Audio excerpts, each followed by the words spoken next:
Buen día y que el Señor les bendiga. Le doy muchas gracias a Dios, le doy muchas gracias a su pastora, la reverenda Ruth Jimel Santiago, por darme la oportunidad de llegar ante ustedes en esta mañana para hablar un poco sobre las bondades y lo bueno que es Dios. Porque hemos entendido en nuestro caminar de fe que Dios siempre es bueno y que lo mejor de todo es que Dios está con nosotros. Mi nombre es Vicky. No sé si me recuerdan, hace unos años atrás tuve el privilegio de estar con ustedes luego que aquel primer piso de la iglesia se incendió. Y guardo con mucho cariño en mi corazón las experiencias que pasamos aquel domingo en la noche, cuando también tuvimos la oportunidad de hablar de la bondad y de la fidelidad de Dios a pesar de los momentos difíciles de la vida. El tema que le hemos puesto a esta plática o conversación en esta mañana es fortaleza por la fe. Y me gustaría que me acompañaran al Evangelio de Mateo, el capítulo 26, los versos del 36 al 39. Dice así la palabra del Señor. Entonces Jesús fue con ellos al huerto de olivos llamado Getsemaní y dijo: siéntense aquí mientras yo voy allí para orar. Se llevó a Pedro y a los hijos de Zebedeo, Santiago y Juan, y comenzó a afligirse y a angustiarse. Les dijo: mi alma está destrozada de tanta tristeza hasta el punto de la muerte. Quédense aquí y velen conmigo. Él se adelantó un poco más y se inclinó rostro en tierra mientras oraba. Padre mío, si es posible, que pase de mí esta copa de sufrimiento. Sin embargo, quiero que se haga tu voluntad y no la mía. A nosotros nos encanta la figura de Jesús. De hecho, nosotros nos llamamos cristianos porque somos seguidores de Cristo y nos encanta leer los evangelios y decir yo quiero ser más como tú, y nos encanta, nos edifica, nos fortalece leer las parábolas, leer los encuentros de Jesús, lo poderoso, la autoridad que tenía. Jesús alimentaba a las 5,000 personas. Jesús, que con tan solo tocar su manto, la mujer quedó sana. Jesús, aquel que ante su presencia los demonios se iban porque no soportaban su presencia. Jesús, el que sanaba a los ciegos. Jesús, el que sanaba al leproso. Jesús, el que tenía siempre palabras de aliento. Jesús, el que caminaba por encima del mar. Y nos encanta ese pasaje, y cuando lo aplicamos y decimos que Jesús puede caminar por encima del mar y de las aguas de nuestro sufrimiento y de nuestro dolor. Sin embargo, el pasaje que leemos en esta mañana nos habla de un Jesús distinto. No es un Jesús victorioso, no es un Jesús en su máxima autoridad, es un Jesús en su plena humanidad. Es un Jesús asustado, es un Jesús que tiene miedo, es un Jesús que está en ansiedad. Nosotros queremos seguir a Jesús rumbo a la vida abundante de la resurrección, pero somos menos entusiastas cuando se trata de seguirlo al Getsemaní.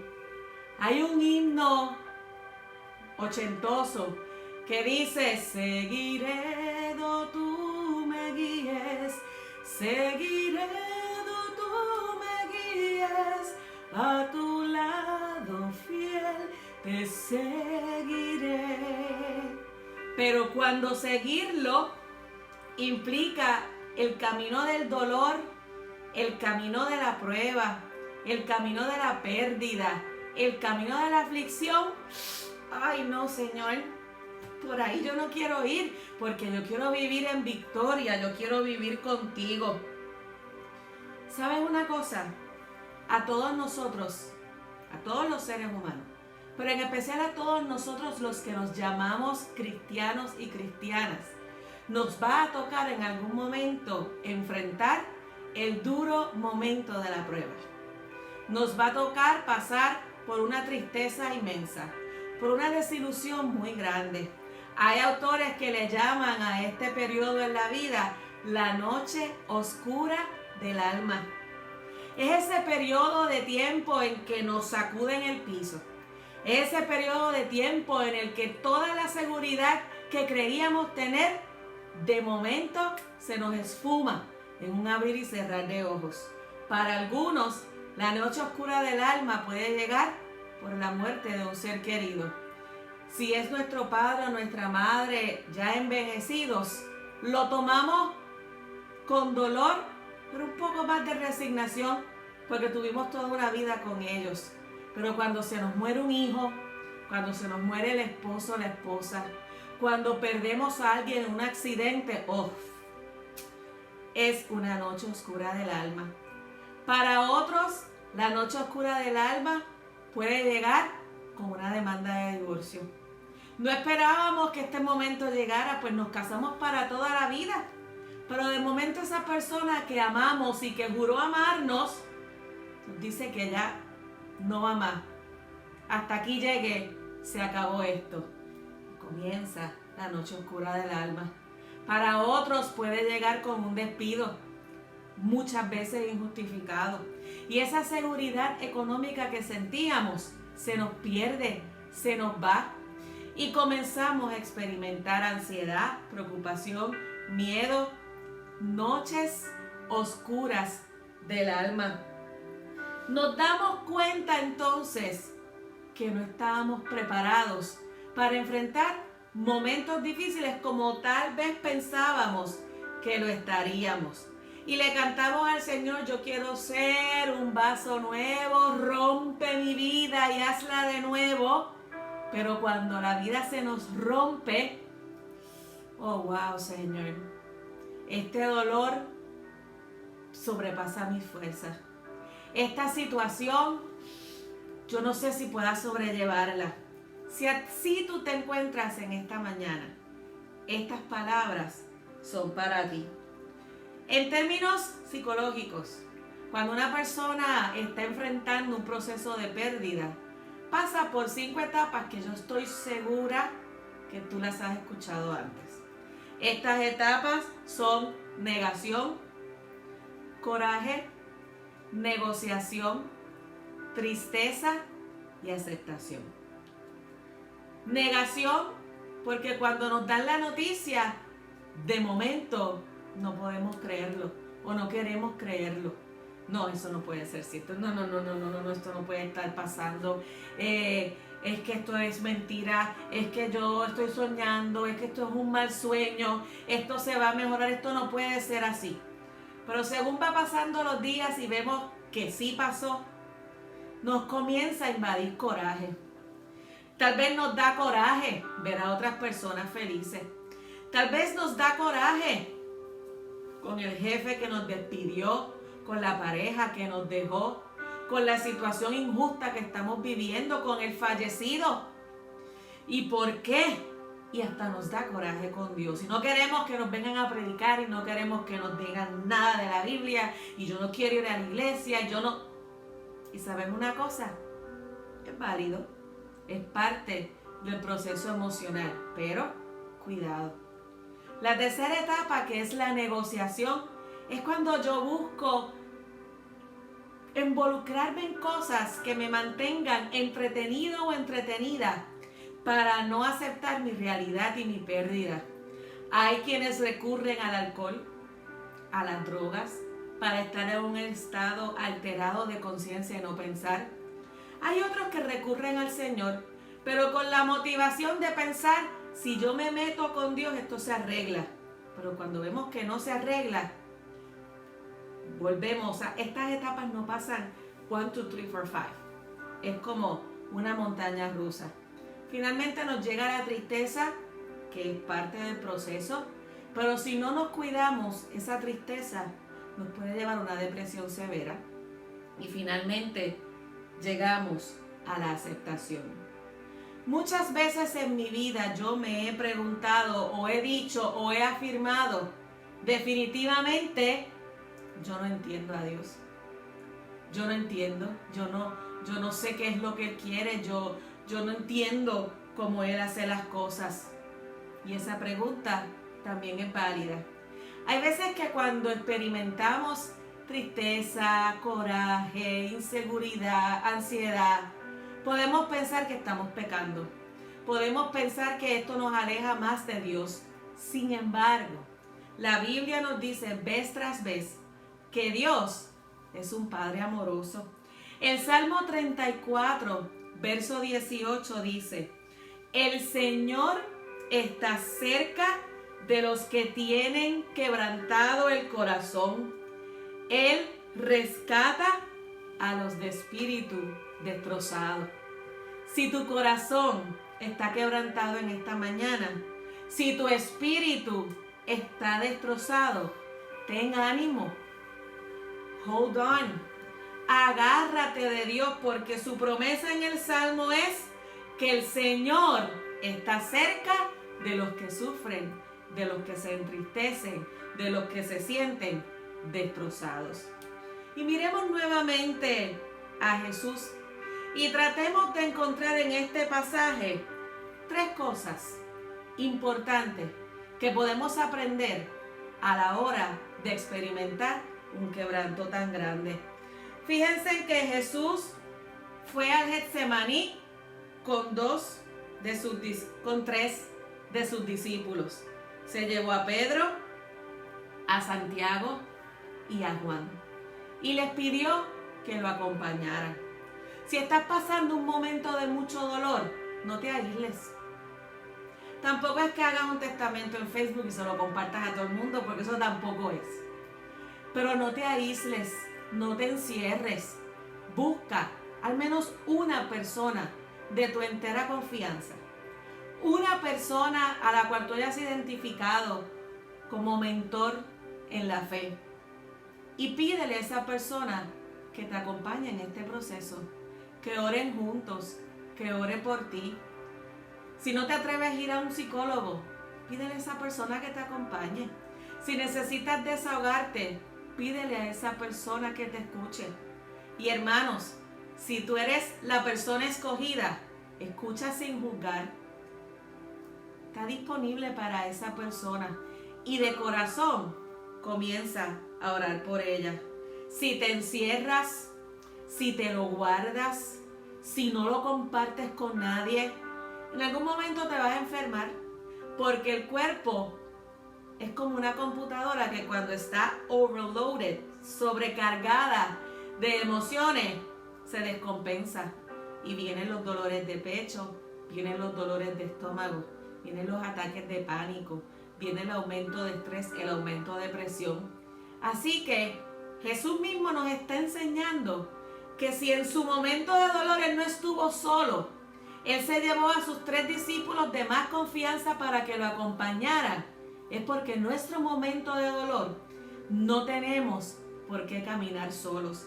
Dice el Salmo 32, verso 3. Mientras callé, se envejecieron mis huesos en mi gemir todo el día. Si te lo guardas, si te metes todo ese coraje dentro de ti, toda esa decepción, tu cuerpo se va a envejecer. Y estoy hablando poéticamente, ¿verdad? Tu corazón se va a amargar mucho más.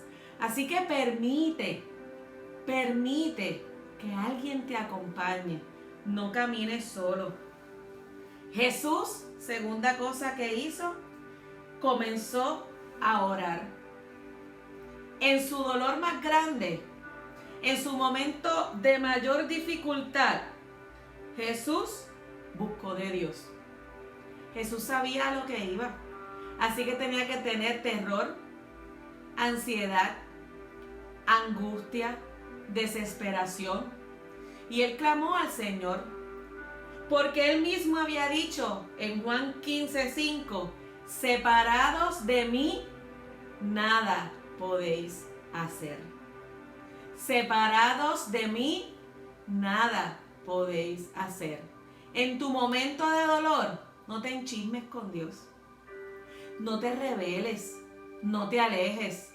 Si Él conoce tu corazón, tú puedes ir ante Él en oración tal como te sientes. Señor, estoy furiosa, estoy molesta, estoy decepcionada. Desahógate, exprésate. Vuelvo y te leo el Salmo 34.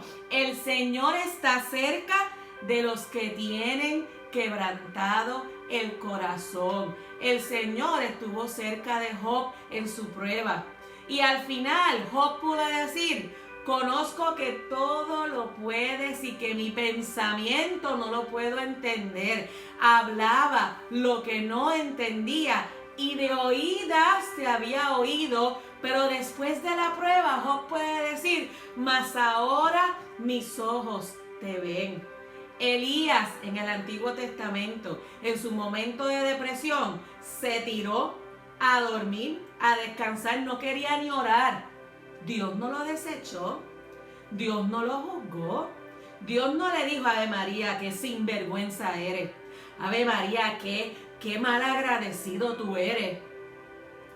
Dice la Biblia que un ángel bajaba a diario para alimentarlo, le permitió el descanso y luego de eso le dijo: levántate, porque largo camino te resta. Hermanos, es que nada puede separarnos del amor de Dios que es en Cristo Jesús. No importa cómo te sientas, Dios no deja de amarte. Y si vas en Él en oración, vas a encontrar la paz que sobrepasa todo entendimiento. Un dato curioso del pasaje del Getsemaní es que en todo el proceso de la muerte y crucifixión de Jesús, ese es el único momento en el que Él pierde el control. En oración es el único momento en el que Él se quebranta. En oración es el único momento en el que Él se angustia tanto que su sudor era como gotas de sangre. Era literalmente gotas de sangre porque la angustia rompió sus capilares.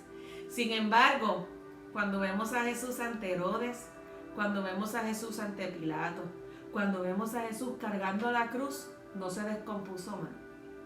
Se mantuvo erguido, en paz, porque la oración fortalece.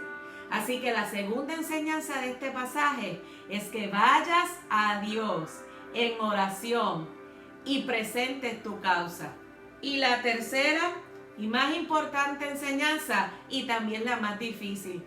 Jesús le dijo: Padre mío, si es posible, que pase de mí esta copa de sufrimiento.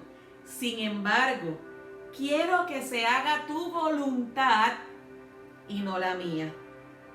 Esa es la parte más difícil del dolor. Ceder el control.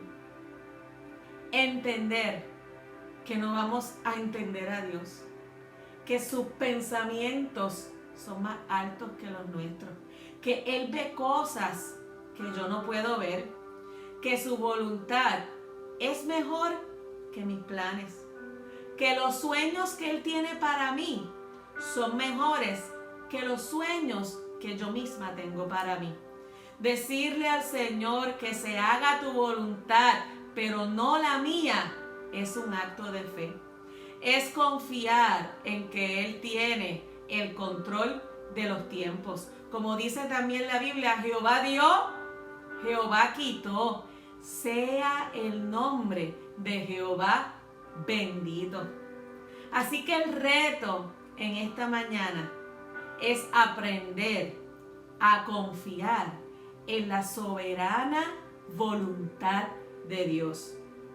Y que si todo obra para bien a los que aman a Dios, que no nos gusta que nos lean ese pasaje cuando estamos en dolor, pero que es cierto, que si todo obra para bien a los que aman a Dios, es que si tú has decidido entregarle tu vida a Jesús, que si tú has decidido servirle a Él, que si tú has decidido: Señor, haz de mi vida lo que tú quieras, aprende a vivir en la voluntad de Dios. Y mientras esperas, adorar, alabar y glorificar el nombre de Dios. El Salmo 50. El Salmo 50 del 14 al 15 lo descubrí hace como 2 meses atrás, en medio de una situación difícil por la que estaba pasando. De esos salmos que tú lees y lees, pero que no los internalizas, pero hace 2 meses atrás lo internalicé. Salmo 50, 14 y 15 dice: haz que la gratitud sea tu sacrificio a Dios y cumple los votos que le has hecho al Altísimo. Haz que tu gratitud sea tu sacrificio a Dios y cumple los votos que le has hecho al Altísimo. Luego, llámame cuando tengas problemas y yo te rescataré y tú me darás la gloria. Antes de decir ay, hay que decir aleluya. Comienza a caminar junto a Dios. Comienza a caminar, a adorar. Como dice un cántico, aunque no entienda, espero. Y mientras espero, te adoro. Y tú podrás ver y podrás entender que no hay nada mejor que el Señor. Te dejo con esto. Cuando Jesús murió, 2 de sus discípulos caminaban hacia un pueblo llamado Emaús y estaban entristecidos, angustiados, y un caminante comenzó a caminar junto a ellos.